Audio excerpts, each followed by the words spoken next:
Magandang gabi po sa inyong lahat. Narito po muli tayo sa ating online faith sharing at ito po si Father Randy De Jesus, ang inyong kalakbay sa pananampalataya habang tayo po ay patuloy na humaharap sa karanasan ng isang pandemya.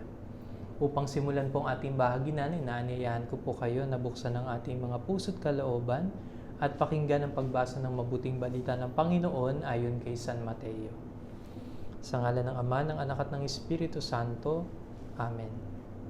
Nang marinig ito ni Jesus, siya'y sumakay sa isang bangka at nag-iisang pumunta sa isang ilang na lugar. Nang mabalitaan naman iyon ng mga tao, sila'y lumabas ng bayan at lakad na sumunod sa kanya. Paglunsad ni Jesus sa dalampasigan, nakita niya ang napakaraming taong yaon. Nahabag siya sa kanila at pinagaling niya ang mga may sakit na dala nila. Nang dapit hapon ay lumapit sa kanya ang mga alagad. Sinabi nila, ilang ang puok na ito at malapit nang lumubog ang araw. Papuntahin na po ninyo sa mga nayo ng mga tao upang makabili ng kanilang makakain. Hindi na sila kailangang umalis pa, sabi ni Jesus. Kayo ang magbigay sa kanila ng makakain. Sumagot sila, 5 po ang tinapay at 2 ang isda natin. Dalhin ninyo rito, sabi niya. Pinaupo niya sa damuhan ng mga tao, kinuha ang 5 tinapay at 2 isda. Tumingala siya sa langit at nagpasalamat sa Diyos. Pinagpira-piraso niya ang mga tinapay at iniutos sa mga alagad na ipamigay iyon sa mga tao. Kumain silang lahat at nabusog. Tinipon ng mga alagad ang lumabis at sila'y nakapuno ng 12 bakol ng pira-pirasong tinapay. May 5,000 lalaki ang kumain, bukod pa sa mga babae at mga bata. Ang mabuting balita ng Panginoon. Pinupuri ka namin, Panginoong Jesucristo. Isa po sa nakamamanghang pagkilos ng Diyos sa buhay natin bilang mga tao ay yung laging nandyan siya upang tayo ay tulungan, alalayan at bigyan ng mga biyaya na ating kinakailangan. Marahil po siguro kung lagi lamang tayo na maglalaan ng tamang oras at panahon para unawain ang kanyang mga pagkilos sa buhay natin, masasabi natin na higit ang biyaya ng Diyos kaysa sa mga pinagdaraanan natin, maging sa kasalukuyan. Ganito po kumilos ang Diyos siya po ang Diyos ng pag-ibig. No? At ang mukha at larawan ng pag-ibig ay laging kung paano makatutugon sa mga pangangailangan ng mga taong kanyang minamahal. No? At sa ganitong diwa, magkakaroon tayo ng tinatawag na parang kapayapaan ng kalooban sapagkat ang Diyos natin ay isang Diyos na nakababatid ng ating mga pangangailangan. Maaring sa mga pagkakataon na kung minsan ay para tayong napapatanong at napapaisip, kailan kaya natin makakamit naman yung talagang hinahangad din natin. Pero sa mga sandali na tayo ay napapatanong, sa mga sandali na pa tayo napapaisip, marahil ay may itinuturo din ng Diyos sa bawat isa sa atin na dapat nating unawain sa diwan ng unti-unting proseso. Sa Ebanghelyo po napakinggan natin kung paano si Jesus ay naghangad na pakainin ng libu-libong mga tao. Sa paningin at pag-unawa ng kanyang mga alagad, hindi ito madali. Dahil sa limitadong kakayahan na mayroon sila, maging ang lugar na kanilang kinaroroonan, pero nakakalimutan yata ng mga alagad na ang kasama nila ay si Jesus, na may kayang ganapin kahit ang mga imposibleng bagay. Kaya nang sabihin ni Jesus, ano ba ang pwede nating maipakain sa mga taong ito? Dinala nila ang isang bata na may dalang 5 tinapay at 2 isda at yun ang kanilang inilapit kay Jesus. At mula doon, nang si Jesus ay magpasalamat sa Ama sa langit, ibinahagi ito sa mga tao at ang lahat ay nagkaroon. At nang magkaroon ang bawat isa, silang lahat ay nakadama ng presensya ng pagkilos ng Diyos. Siguro po kung ganito din ang pagkilos ng ipinapamalas ng bawat isa sa atin sa kasalukuyang pandemya, ang bawat isa ay makakapagpatuloy o makakabahagi sa patuloy na pagpapasapasahan ng mga isda at tinapay na nagmumula kay Jesus. Ay napakahalaga po ngayon yung bang karanasan na maging sapat lamang sa atin ang biyaya at grasya ng Diyos na ating tinatanggap at ang mga ilan dito ay magawa naman natin na maibahagi sa mga taong nasa paligid natin. Na sa panahong ito, hindi tayo dapat na mamuhay sa pagkaganid sa ibinibigay at ipinag-aanyaya ng mundo na ating ginagalawan sa mga material na bagay, sa mga pinansyal na bagay o kayamanan. Bagkus makapag-isip tayo ng paraan, paano ko kaya maibabahagi ang tinapay at isda na iniabot sa akin din ni Jesus? O ang tinapay at isda na galing kay Jesus? At magawa ko ring maipadama sa kapwa ko yung ginawa ng Diyos na kabutihan sa akin. At ito po malimit kong napapakinggan sa mga tao na ang lalim ng pangunawa at pagsasabuhay sa pananampalataya. Sapagkat sa kanilang kababaang loob, lagi nilang sinasambit, Father, ako po ay binahaginan lamang ng grasya ng Diyos sa kabila ng aking kahinaan. Ako ay pinagkalooban lamang ng Panginoon ng natatanging biyaya at hindi ito akin. Kaya nagagawa ko itong ibahagi sa mga taong nasa paligid ko. O halimbawa sa isang doktor, bakit ganun yung kalalim ng iyong malasakit sa iyong pasyente? Kasi Father, nakatapos ako ng pag-aaral dahil din sa maraming malasakit ng maraming tao. Yung pagbabahabahagi, yung kakayahan na ipadama ang pasasalamat sa Diyos sa pamamagitan ng paggawa ng mabuti sa ating kapwa. At nawa mga kapatid, ito yung laging mangibabaw sa atin, ito yung grasya na lagi nating hilingin sa Panginoon na sana gawin niya tayo palaging instrumento at daluyan ng kanyang pagkilos, hindi lang sa buhay natin, kundi sa mga taong nasa paligid natin. Na kahit na alam natin na napakalimitado ng kakayahan na mayroon tayo, pero sikapin pa din natin na mag-isip ng tamang paraan, kilatisin kung saan tayo inaanyayahan ng Diyos, upang sa gayon ay magawa natin na maipagpatuloy ang pagpasa ng bahagi ng tinapay at isda na nagmumula kay Jesus. Magbabalik po kami pagkatapos ng ilang patalastas.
Nagbabalik po tayo sa ating online faith sharing at sa pagkakataon pong ito ay pakikinggan muli natin ang isa na namang panibagong pagbabahagi mula po sa isa nating kapatid.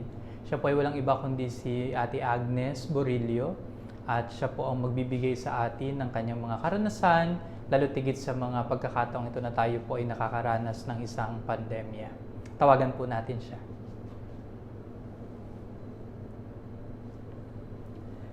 Hello, Ate Agnes. Good evening po sa inyo. Barati, good evening din po.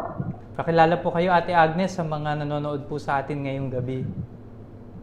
Sige po. Ako po si Mrs. Agnes Materi Borillo. May bahay at may dalawang makukulit na anak.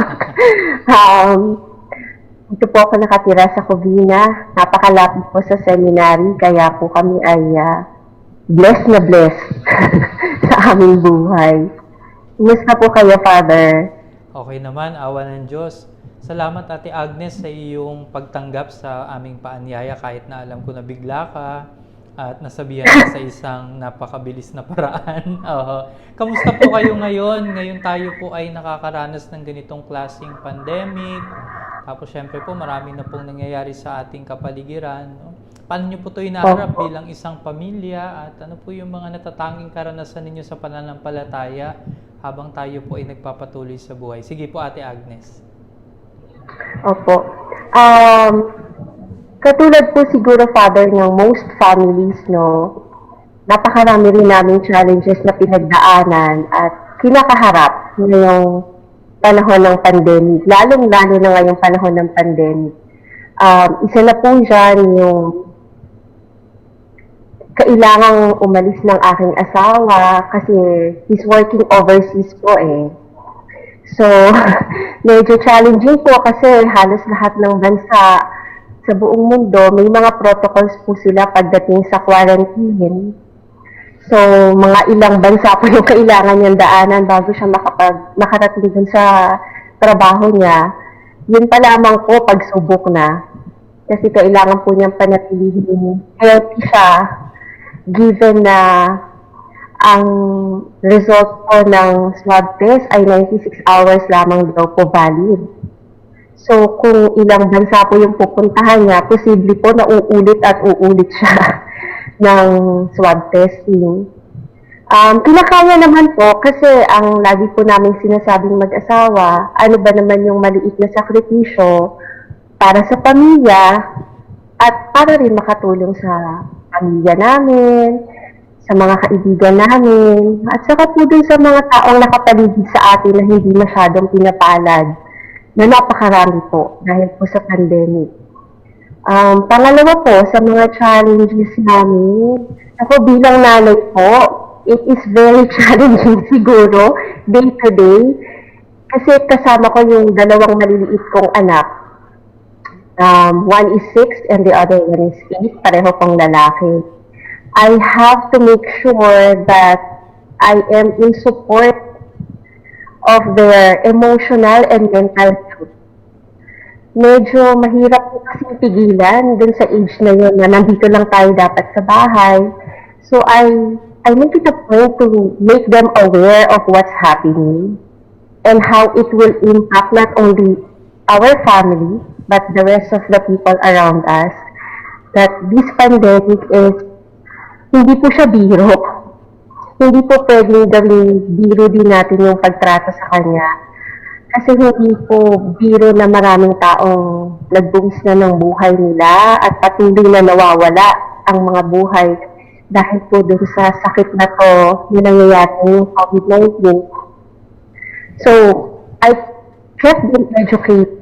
Nanonood po kami ng news, pinapaliwanag ko po sa kanila, and most importantly, siguro po ito yung isa sa mga blessings na nakuha namin because of this pandemic, no? Ayoko po kasing isipin na puro challenges lang, eh. Kasi pag sinabi natin puro challenges, parang we're just going through negative side.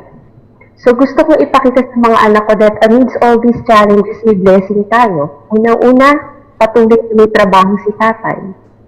Patuloy na nasusustain yung needs natin lahat. Pangalawa, yung pong na i-guide ko po yung mga anak ko every night. Since nung ECQ po, we vowed to pray the rosary as a family every night. So, video call din po namin yung mister ko para kaming apat po. Simultaneous po kami na nagdadasal. Na nakakatawa po at nakaka-proud kasi ang babata po nila, pero yung spiritual growth nila, nakikita ko po na hindi rin nila tinatratong biro yung nangyayari. And they always say na kahit ano nangyayari sa paligid natin ngayon, Nay, alam namin God is always with us and God will provide for all of us and God will make this pandemic end. So nakaka-touch po na marinig yun sa mga bata na napaka-positive po ng outlook nila kahit alam po natin na bored na sila sa bahay at nanay lang nila everyday. Pero iba po yung impact na positive para sa akin. Yun pa lang po biyaya na, yun pa lang po blessings na. And siguro po, yung naibabahagi ko po yung sa aking religious experience. Well, in 2008, Father, na-challenge na yung aking pananampalataya, if I may say so. Kasi po, na-aksidente ako. It was a fatal accident, actually. Pero, I survived. Marami po akong naging sugat, pinoperahan. It took me 6 months to fully recuperate. Nawala po yung paningin ko for a few weeks. Hindi po ako nakalakad for a few months.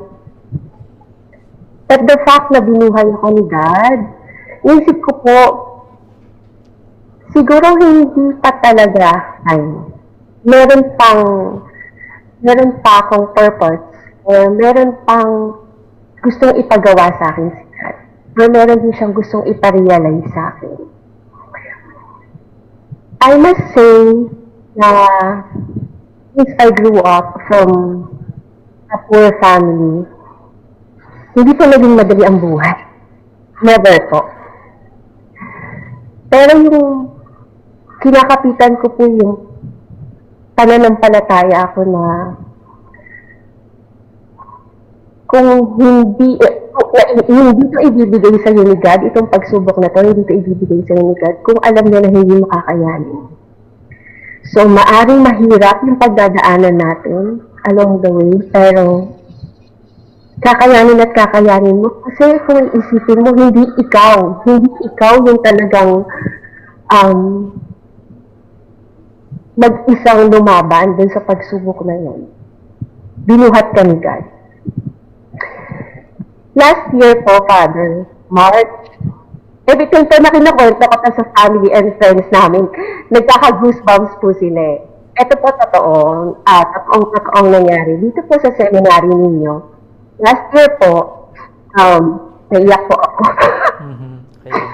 Last year po, we were invited by Mami Jenny. Nagsusulat po siya dyan sa church, sa OLT. We were invited to participate in a Sunday Mass offertory. So sabi ko, ay sige po, opo. Ngayon po, nag-usap kami ng mister ko, ano ba yung pwede natin i-share, i-offer sa church? So we thought of yung wine po, or yung ostra, or flowers, or money. Sabi ko, gusto ko lahat yun. And then of course, we checked the budget. Pag-check po namin ng budget, and this is 1 week before our next salary. So, technically po, ang tinatawag natin, technically, siya. So, when we check the budget, nagtatinginan po kami ng mister ko. Sabi niya, parang hindi natin kayang i-offer lahat yun. Sabi ko, oo nga. Sabi ko, nakakahiya naman. Ito lang yung kaya natin ibigay. Sabi ko, pero tayo, ayoko kasing i-turn down tong invitation na to. Sabi niya, sige, okay. Sabi ko, ngayon, kung sakasakali man ka ako yung natitira pa natin, iipit natin budget, hindi pa magkasya until next salary natin. Absent na lang. Ang importante ka ako, natugunan natin yung invitation na to. So, So there we go. Tuwan-tuwa po yung mga anak ko. Ano po yung may hawak ng sobre. Sobre po yung napili namin kasi hanggang doon na lang po talaga yung kaya namin. And then we prayed. Meron po kasi kami hinihingi po God na parang vision po siya. And that is for my husband to work overseas again. Kasi po sumadsad talaga kami. Ang dami po. Napakahirap po. Lalo na may dalawang bata. Yung kailangan namin buhay. Paraan. Napaka-challenging po. Although I must say yung trabaho namin yung mister ko nung dito pa lang siya sa Pilipinas nag-work. Enough naman po. Nakakatawid naman po. Pero syempre po iba pa rin yung makakapag-ipon ka for their future kasi hindi po natin alam kung hanggang kailan may trabaho. Diba? Like next, wala na rin akong trabaho. So we prayed hard. Sabi namin, God, please bless our family. Kasi gusto rin namin makatulog sa iba. Never naman po kami naging adamot and inulan. Please use us as instrument para makatulong. That was a Sunday, Father. Alam niyo po ba, Tuesday night, out of nowhere, bigla pong nag-ring yung telepono ng mister ko. It was a call overseas for a job offer. Tuesday night, Father. Natulala po kami mag-asawa. Sabi ko, my God, miracles do happen. And yung gabi pong yun, makabata patulog na. Sabi namin ng mister ko. Kasi po yung pagtawag na yun, interview siya, very little lang kasi very short lang yung interview kasi may experience na po siya sa line of work na yun. The job offer came instantly as well. And after a week, umalis na po siya, magpunta na po siya sa ibang bansa to work. So, nung night po na yun, yung sinabi ng mga bata, please get up, anak, we have to thank God.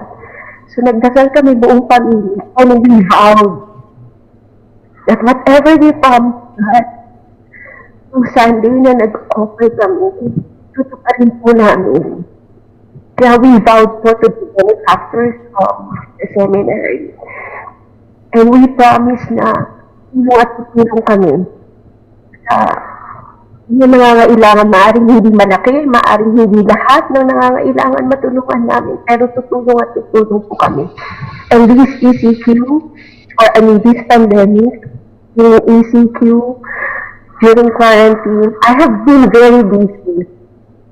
Not only with my children, I have been very busy being sensitive to the needs of the people around me.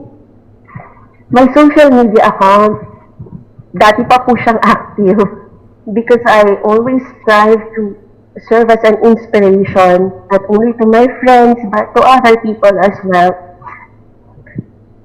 Ngayon po, lagi kong sinasabi sa mga kaibigan ko, maaaring lahat tayo mabigat yung pinagdadaanan natin. Pero darating at darating ang araw na tutugunin tayo ng Panginoon at mararamdaman natin na wala pa lang lahat ng pinagdaanan natin yun kasi yung reward ni God at the end of it, sobra po siyang gratifying. Kaya ngayon pong quarantine, lahat po ng mga kaibigan ko na nag-message o hihingi ng tulong. Minsan po, hindi na kailangan humingi ng tulong. I've been watching, I've been reading how they're doing, I've been asking them. And I've been telling them, nandito lang ako palagi. I may not always help them financially, But spiritually, kagabi po, nag-message ako sa inyo, gabing-gabi na, asking me to pray for a friend. Kasi po, they also asked me. So, yun po. Gusto ko pong sabihin na God is really using me and my family as instruments para makita po na, para ma-inspire po yung mga tao sa paligid natin na life is not all about challenges. It's all about, doing good things for others, because everything that we do for others, we do it to God and we do it for God. So yun din po yung laging ko sinasabi sa mga anak ko, magbigay tayo, tumulong tayo, dahil napakahirap po, maging mahirap. So yun lang po, Father, yun po yung experience, yun po yung pag-touch ni God sa buhay naming pamilya. Kaya po, naging emotional ako kasi iba po talaga yung naging dating niya o yung impact niya sa amin. At nagpapasalamat po kami sa inyong lahat dyan sa seminary kasi alam din po namin na palagi kami kasama sa panalangin ninyo. So yun lang po, Father. Nakakamangha po ang mga pagkilos ng Diyos sa inyong buhay. Alam niyo po, Ate Agnes, si Ate Agnes po kasi ay malimit ko lang nakikita pag napasyal dito, mag-share sa amin ng kanilang nais na ibahagi po sa seminary. Pero habang nag-iisip ako kung sino yung pwede ko pang maanyayahan at ma-invite sa programang ito, naisip ko, kasi sa tuwing tinitingnan ko, sabi ko, ano kayang meron sa family na ito? Bakit gano'n nila lagi naaalala ang seminaryo? Kasi syempre, yung ganitong klaseng mga kwentuhan o mga kwentuhan about pananampalataya, hindi naman natin masyadong napagkukwentuhan pag napunta po kayo dito. Syempre po nandun yung pagkilala sa pagkilos ng Diyos.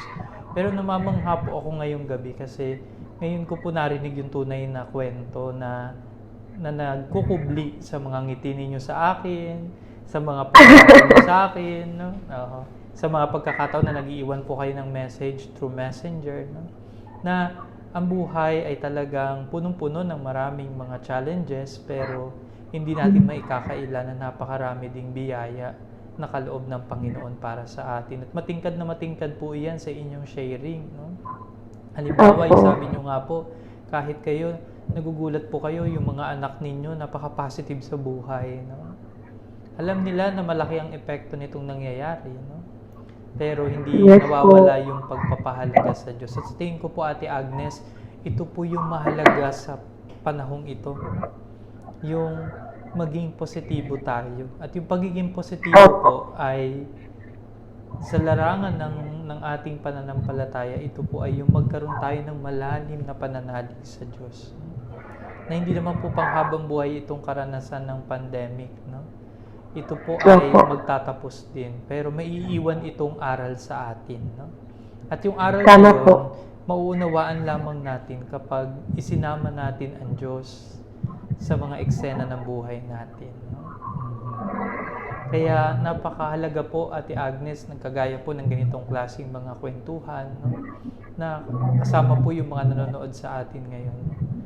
Yung makita natin na ang buhay ay talagang isang buhay na punong-puno ng mga pagsubok, pagkatuto, aral, mga sandali na masaya, may mga pagkakataon ding malungkot, may mga pagkakataon na napakapayapa at may mga pagkakataon na talagang tayo ay haharap sa mga suliranin ng buhay. Pero sa kahulihan, ang nagpapanatili sa atin at nagpapatatag sa atin ay walang iba kundi ang Diyos na ating sinasampalatayanan.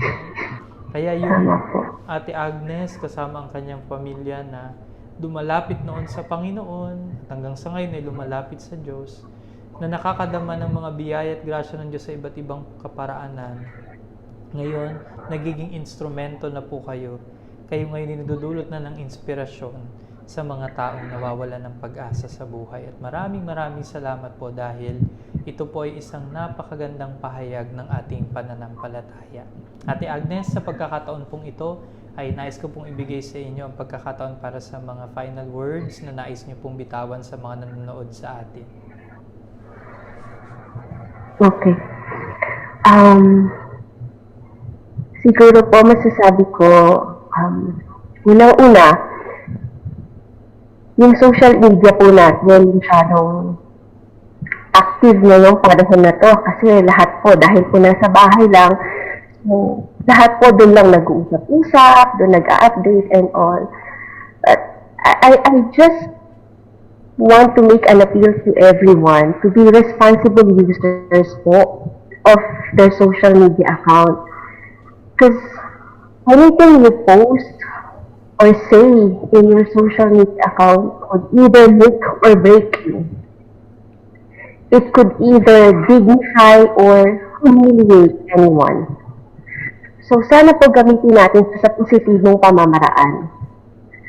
Sana rin po gamitin natin siya para makapagbuklod yung mga tao, hindi po para magkawatak-watak lalo. And most importantly, I'm sure everyone's aware that we are all suffering, Father. We are all suffering. No matter how big your house is or not, no matter how much money you have in the bank or not, or no matter how much food you have in your table or not, we are all suffering. Pare-pareho po tayo. At the end of the day, pare-pareho po tayo ng dinadanan. So, I would like to make a plea to everyone to be sensitive to each other. Let's uplift each other. Enough of the pulling down of one another. Kasi hindi po yun makakatulong. Katulad po na sinabi ko kanina, everything that we do for others, we do it for God. We do it for God. Sana rin po, huwag tayong makalimot na sa bawat panalangin na tinugon, sa bawat pagsusunod na pagtagpayan natin, at sa bawat biyayang natatanggap natin, yun lamang po magising tayo sa umaga. Galing sa mahimbing na pagkakatulog, nakapahinga yung katawan natin, biyaya na po yun. So sana po, kahit simpleng thank you Lord, huwag po tayong makalimot na tumawag sa Panginoon. And by saying so, huwag po tayong makalimot magpasalamat. Kasi po minsan, dahil overwhelming na po yung mga nangyayari sa buhay siguro ng mga tao, tumatawag lang po tayo sa Panginoon para humingi ng tulong. Siguro po yung simpleng thank you, He deserves that. And, ayun po. Ay, iyak na naman ako. To all parents po, katulad ko, na homeschooler yung mga anak ko, lagi po natin iisipin na kahit na anong pangaral po ang ibigay natin sa mga anak natin, hindi po ganun kadali nilang maa-absorb yun.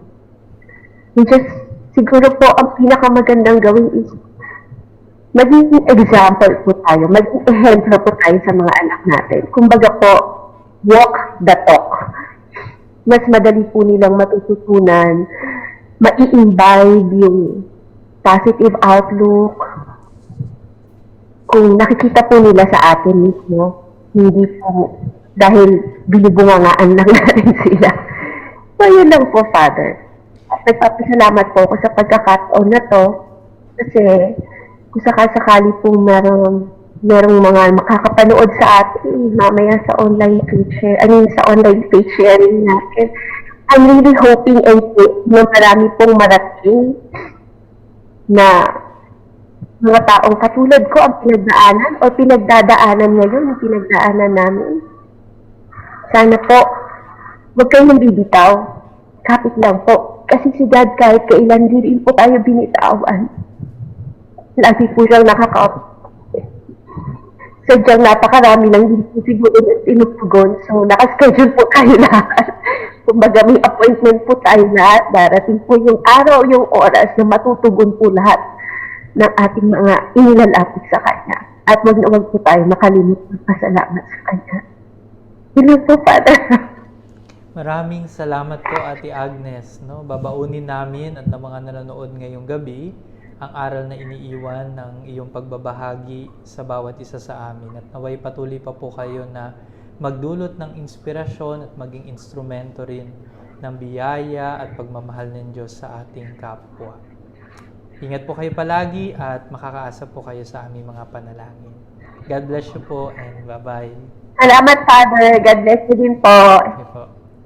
Magbabalik po kami pagkatapos ng ilang patalastas.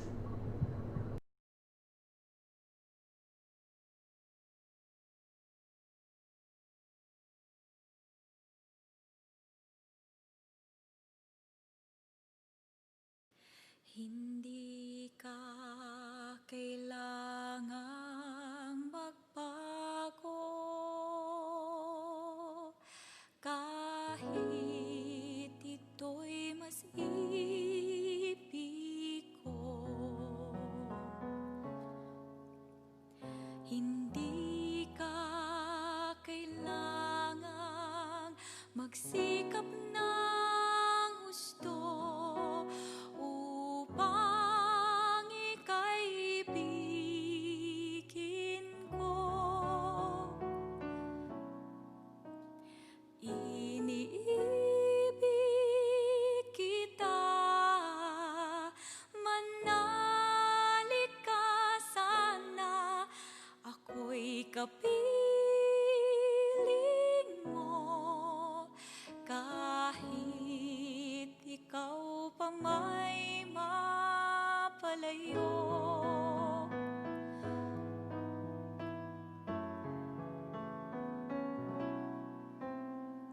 Kailan magwawakas ang iyong pagtatago? Ako'y naghihintay sa'yo. Lumapit ka lamang, ang puso ko'y hagkan. Pag-ibig mo'y walang hanggan. Iniibig kita, manalig ka sana, ako'y kapiling mo, kahit ikaw pa may mapalayo.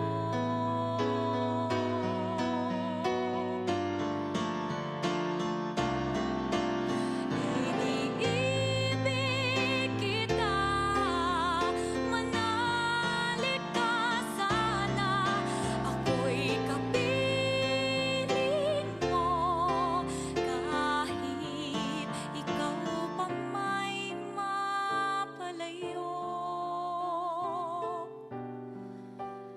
Kahit ikaw pa may mapalayo.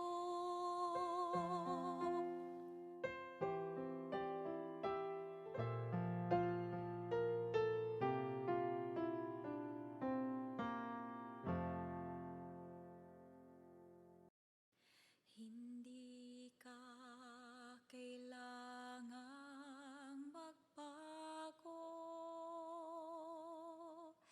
kahit ito'y mas ibig ko.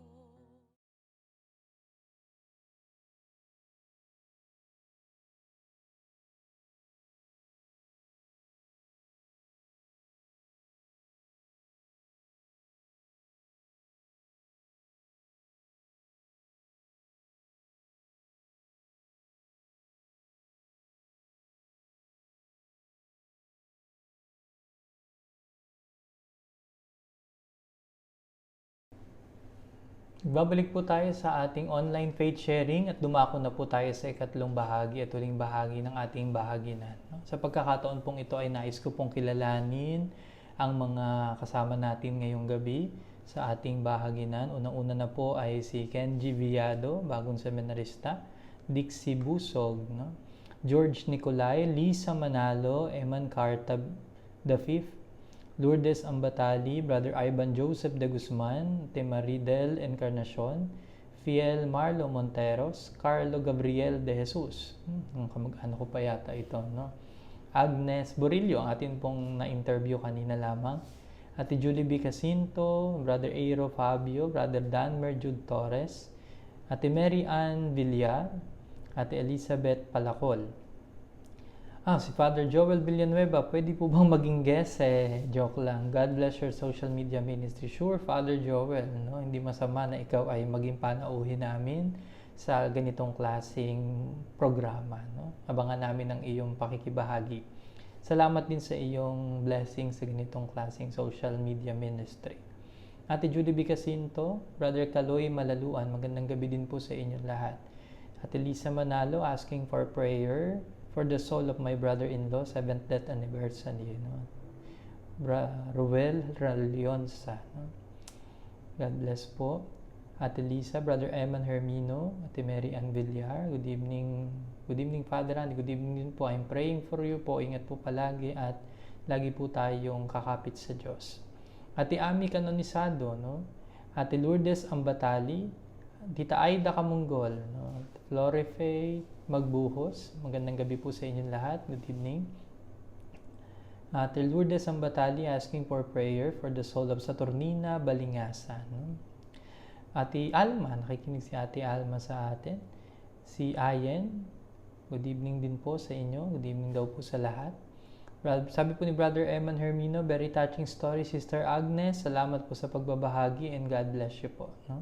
Salamat Brother Eman. Sa Ate Ayen, nahingi ng prayer for the healing for Teresita Chuang, Mateo Maribik Chuang, no? Prayers for them po. Erlinda Raqueño, Teresita sa Paula, no? Praise God. Amen, no? Charlie Rico, ibahagi ang biyayang galing kay God sa mga taong masigit pang nangangailangan. Tama po iyon, no? Tayo po ay katiwala lamang ng mga biyaya at pagpapala na ating natatanggap mula sa Diyos. At kasama din po natin si Sister Marites, Sister Tess Perez, Narbais Perez. Sister Tess, kamusta po kayo sa bago niyong assignment? And we are praying for you po. Salamat sa pakikilakbay. Aking nanay ay nandito din, Mama Riz de Jesus, no? Ingat po kayo palagi dyan, Mama. Praying for you always. Gayun din sumagot si Ate Agnes sa message ni Brother Eman. Salamat po and God bless din po, no? At nakikinig din aking kapatid, Rachelyn de Jesus. Hello, Nene. Ingat kayo palagi. At si Christina Almodiel, no? Na isa po sa ating masugid na taga-subaybay. Dumako po tayo ngayon sa ating gabay bahagi na akin pong ipinost kanina lamang, kung saan ang tanong po ay, paano natin nagagawang magbahagi ng mga biyayang natatanggap natin mula sa Diyos, no? So, ilan pong mga pagbabahagi nais kong banggitin at ibahagi sa inyo mula po sa mga ipinost din na sagot ng ating mga kapatid. Sabi po ni Kuya Manolo Delfin, sa pamamagitan ng social action pads, no? Totoo po yun, no? Hindi po pwede na tayo ay lagi lamang nagsasabi na ako'y tutulong, na ako'y naaawa, na ako ay nahahabag sa mga nangyayari sa aking mga kapwa-tao, no? Kailangan ay meron talagang kalakip na aksyon o paggawa, no? Kahit sa simpleng paraan, no? Sapagkat nagiging konkreto ang mukha ng ating pananampalataya kapag naghahangad tayo na gumawa ng mabuti at sinisikap nating gawan ito ng katuparan, no? Si Ate Lisa Manalo, nagagawa po natin magbahagi ng biyayang natatanggap natin mula sa Diyos sa pamamagitan ng pag-share ng tanggap natin, maliit man o malaki. Mahalaga na ibahagi lalo na sa taong mas nangangailangan din, no? Salamat Ate Lisa, no? At ramdam na ramdam po namin, lalo na dito sa seminaryo, ang iyong laging paghahangad na makapagbahagi, no? Ingat po kayo palagi.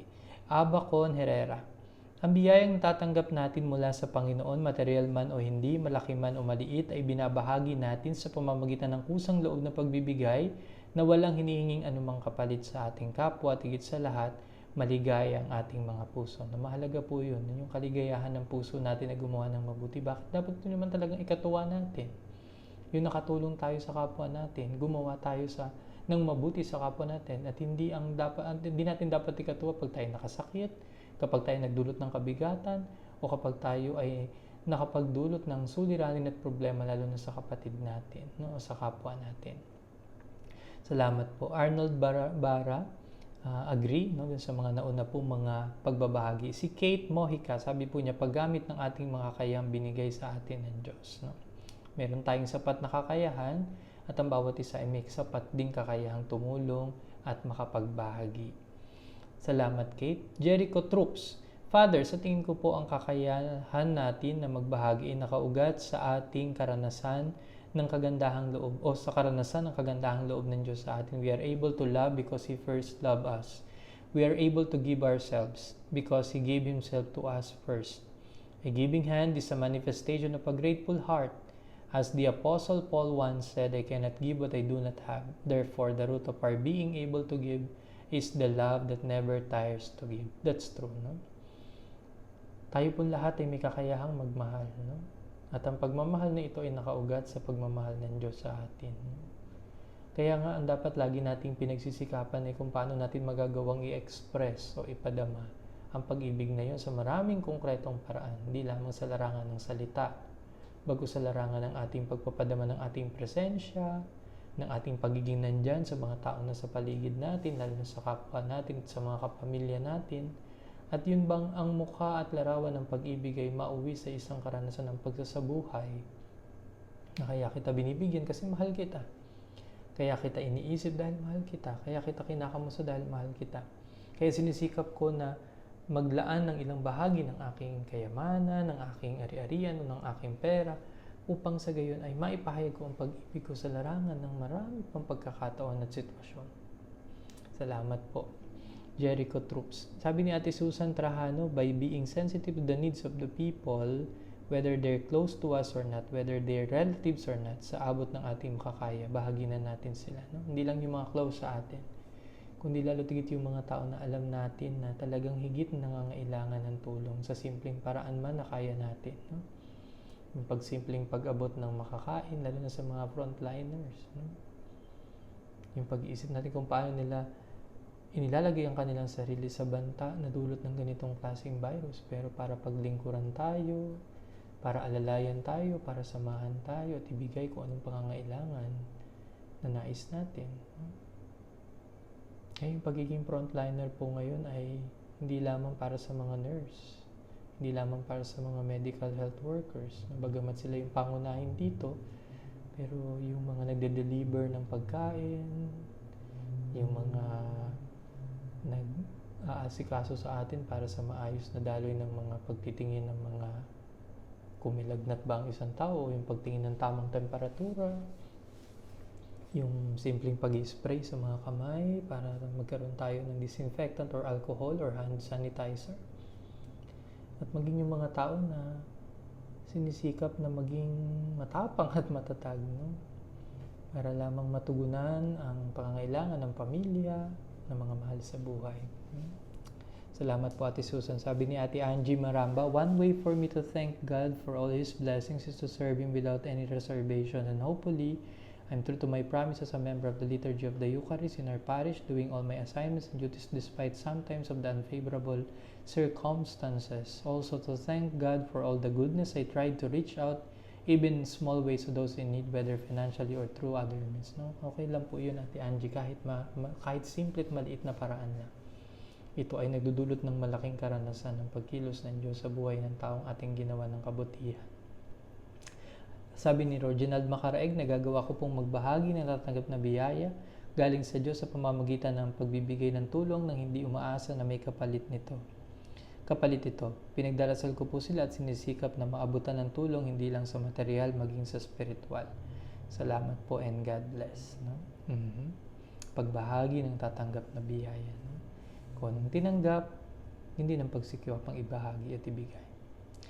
Salamat po, Sir Rogie. Sabi ni Nanay Florencia Glean, marami akong pinagpapasalamat sa Diyos sa kabila ng pandemya. Patuloy ang kanyang pagkakalob sa aming pamilya, hindi lamang sa material pati lakas ng pangangatawan at di kami nagkakasakit. Ito ay aking binabahagi sa pamamagitan ng pagsama ko sa kanila sa aking pang-araw-araw na panalangin. Naway palagi silang nasa mabuting pangangatawan at kalagayang amin.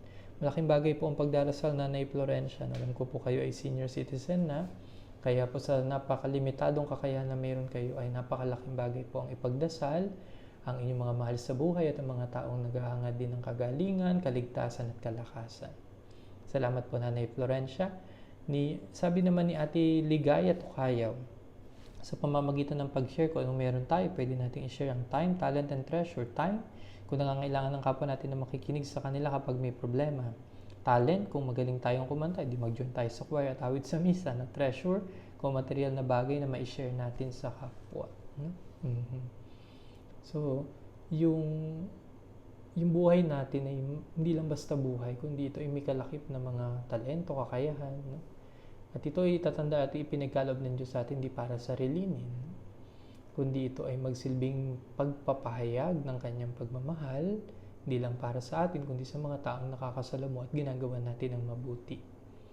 Salamat Ate Ligaya. Sabi ni Ate Mayet Pablea, salamat Lord sa mga biyaya na lagi mo pong pinagkakalob sa amin. Ako po siguro nagagawa ko maibahagi ang biyaya ng Diyos sa pamamagitan ng pagbabalik at pagbibigay kay God sa church at nakapagbibigay din sa kapwa kahit simple. Simple lang umalit kasama ng dasal. Napakabuti ni Lord sa atin. Maraming salamat po. No? Hindi lang yan Ate Mayet, kahit yung kakayahan mo na mag-distribute ng mga tulong na ating natatanggap para sa mga kapitbahay ninyo, sa mga kasambahay, sa mga kasama sa inyong community, ay napakalaking bagay. No? Yung maging daluyan kayo para maabot ng simbahan, yung mga kapatid na natin nasa laylayan. Salamat Ate Mayet. Sabi po ni Charlie Rico, bahagi ang biyaya galing kay God sa mga taong masigit pong nangangailangan. Ay, amen. Sabi naman ni Ate Evangeline Henoba, sa pagbabahagi po ng anumang talento na binigay ng Panginoon, talento man o katalinuhan, matutong tumulong kahit sa maliit na bagay sa kapwa. Material man yan, oras, at talino. Magpasalamat sa Panginoon at malinang ang anumang ipagkaloob sa atin. So, magbahagi kung ano po ang tinataglay natin. And lastly, sabi ni Lovely, simple acts, simple deeds, simple gestures, simple generosity, and simple love. No? Hindi kailangan ng engranding pagkilos. No? Yung mga simpleng kakayahan na mayroong dalisay na kalooban upang tayo makatulong sa ating kapatid na nangangailangan ay napakalaking bagay na ating mabibigyang katuparan. Sa inyo pong lahat na nagbahagi, maraming salamat po at patuloy po nating ipagpatuloy ang kwentuhan at bahaginan online sa pamamagitan po ng pagpo-post ng ating mga pagninilay sa ating gabay bahaginan. Kinikilala po natin ang mga nagbahagi sa ating online A Journey to Faith Network sa mga nagdaang araw. Si Kuya Richard Vergara ay pasahero sa kanyang pagninilay. Salamat Kuya Richard. Sa Richard, ni Brother Dan Mer Torres sa kanyang Universe, mga pagninilay sa mga salita ng Diyos. At syempre, ang mga bituin sa garapon na pinapangunahan po ni Brother Eman at ng mga kasamahan po niyang mga seminarista. No? Sa mga susunod po mga araw ay higit pa tayo makakakita ng ilan pa po mga pagbabahagi. At nais ko din pong ipabatid sa inyo na magkakaroon po tayo ng ilang mga pagbabago sa ating schedule sapagkat kami po dito sa seminaryo ay nagsimula na po sa aming panibagong taon ng paghuhubog. Na bagamat online po ang aming approach ay may mga bagay po na tutugunan kami lalo tigit sa larangan ng paghuhubog ng mga seminarista. Kaya magiging sa ilang mga programa ay magkakaroon po tayo ng ilang mga adjustments. Unang-una po, tuwing Miyerkules po ay imbis na merong online faith sharing ay gaganapin po ang usapang bokasyon. At tuwing Sabado na lamang po ang online faith sharing. No? At yung atin pong online mass, yung atin pong live streaming ay tuwing araw na lamang po ng linggo, ganap na 9:30 ng umaga. At ngayon din po ang Holy Hour ay tuwing Biyernes naman po, ganap na 9:00 ng gabi. No? Kung saan tayo po ay sama-sama makakapagtipon para maglaan ng oras ng pananalangin. Patuloy po kayo na maaaring magpadala ng mga padasal, panalangin at pamisa sa pamamagitan po ng pagme-message po sa amin upang sagay maisama po namin sa mga banal na pagdiriwang. Mga kapatid, tapusin po natin ang ating bahaginan sa gabing ito sa pamamagitan ng isang panalangin. Damhin po natin ang mapagmahal na presensya ng Diyos na nagpapadama sa atin na tayo hindi nag-iisa sa ganitong paglalakbay, na tayo may Diyos na kasama palagi at nagkakaloob ng mga biyayang ating kinakailangan. Sa ngalan ng Ama, ng Anak at ng Espiritu Santo, Ama naming mapagmahal, maraming salamat sa biyaya ng gabing ito. Kulang na kulang ang aming kakayahan upang ganapin ang lahat ng mga dapat naming pinagsusumikapan, ngunit sapat naman ang grasyang kaloob mo upang magawa naming harapin ang buhay, taglay ang pag-asa at liwanag na nagbubuhat at nagmumula sa iyo. Dinadalangin ko ang bawat taong nakikilakbay sa amin ngayong gabi na nasa kanilang mga tahanan. Pagkalooban mo sila ng mga biyayang kanilang kinakailangan itilayo sa anumang kapahamakan at karamdaman, lalo na sa bantang dulot ng COVID-19. Pagalingin mo ang mga may karamdaman at naapektuhan ng ganitong klaseng karamdaman. At naway patuloy mong kalingain ang mga kapatid namin na ngayon nangungulila, higit na nahihirapan at nakakaranas ng matinding pagsubok at hamon dulot ng ganitong krisis na aming nararanasan. Nihiling namin ang lahat ng ito sa pamamagitan ni Kristong aming Panginoon. Amen. Sumainyo ang Panginoon at naway pagpalain kayong lahat ngayon din ang inyong mga mahal sa buhay ng makapangyarihang Diyos Ama, Anak at Espiritu Santo. Amen. Mga kapatid, lagi po ninyong tatandaan, pinaghihiwalay man tayo ng sitwasyon, pinag-uugnay naman tayo ng Panginoon. Isa lang ang ating buhay, bigyan natin ito ng makabuluhang saysay. Ito po si Father Randy De Jesus, ang inyo pong kalakbay sa pananampalataya, habang tayo po ay positibong humaharap at may pananampalataya sa kasalukuyang pandemya. Maraming salamat po at magandang gabi sa inyo lahat.